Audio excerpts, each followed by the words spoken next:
Hello guys. ഇന്നത്തെ വീഡിയോയിൽ വേറെ നല്ല ഞാൻ ഒരു ബിസ്ക്കറ്റിനെ കുറിച്ച് പറയാൻ പോകുന്നതാണ്.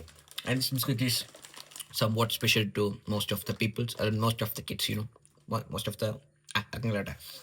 ബിസ്ക്കറ്റ്സിനെ കുറിച്ച് കൂടുതലായിട്ട് പറയുകയാണെങ്കിൽ ഇതിൻ്റെ ഒറിജിനൽ പേരിനെക്കാട്ടും കൂടുതൽ ഇതിനെല്ലാവരും അറിയപ്പെടുന്നത് കണ്ണും മൂക്കുള്ള ബിസ്ക്കറ്റ്സ് ആണ്.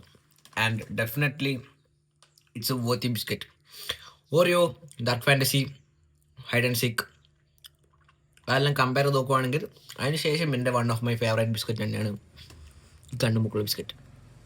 ഇതിന് ടേസ്റ്റ് വൈസ് ഞാൻ പറയുകയാണെങ്കിൽ ഇതിൻ്റെ ക്രീം ബിസ്ക്കറ്റ് അല്ലാത്ത സാധനം നോർമലി ചായ മുക്കി കഴിക്കാൻ നല്ല രസമാണ്. അതിന് ക്രീം ഉണ്ടായിട്ട് മുക്കി കഴിക്കാൻ ഷേപ്പ് കാണാനും ഭയങ്കര രസമാണ്, കഴിക്കാനും നല്ല രസമാണ്. Personally speaking, I really like this one. For example, years back, സ്കൂളിൽ പഠിക്കുന്ന സമയത്ത് പ്രോഗ്രാംസ് ഉണ്ടാവുമല്ലോ, ആനുവൽ ഡേ, പാരൻസ് ഡേ. അപ്പോൾ സ്നാക്സ് ഉണ്ടാവും, ലേസ്, ചിപ്സ്, ചോക്ലേറ്റ്സ്, ബിസ്ക്കറ്റ്സ് അങ്ങനെ കൊണ്ടുവരുന്ന സമയത്ത് ഞാൻ മോസ്റ്റ്ലി മേടിച്ചുകൊണ്ടിരുന്നൊരു ബിസ്ക്കറ്റ് തന്നെയാണിത്. 10 രൂപേൻ്റെ ഓരോ കിട്ടുമെങ്കിലും നമ്മൾ മിൽക്കി ബിസ്ക്കറ്റിൻ്റെ കണ്ണുമുക്കുള്ളൊരു ക്രീം ബിസ്ക്കറ്റ് എന്തായാലും മേടിക്കും. എപ്പോഴും മേടിക്കുന്നത് വെച്ചാൽ ഞാൻ മേടിച്ചില്ലെങ്കിലും വേറെ ആരെങ്കിലും ഈ ബിസ്ക്കറ്റ്സ് മോസ്റ്റ്ലി ഞാൻ കാണും.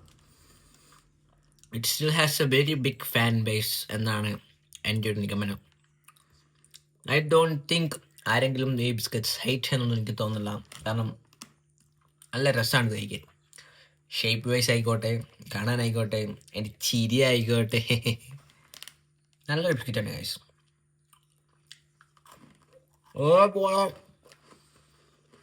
ഓരോരുത്തർക്കും ഓരോ ബിസ്ക്കറ്റായിരിക്കും നൊസ്റ്റാൾജിയ അടിക്കുന്നത്.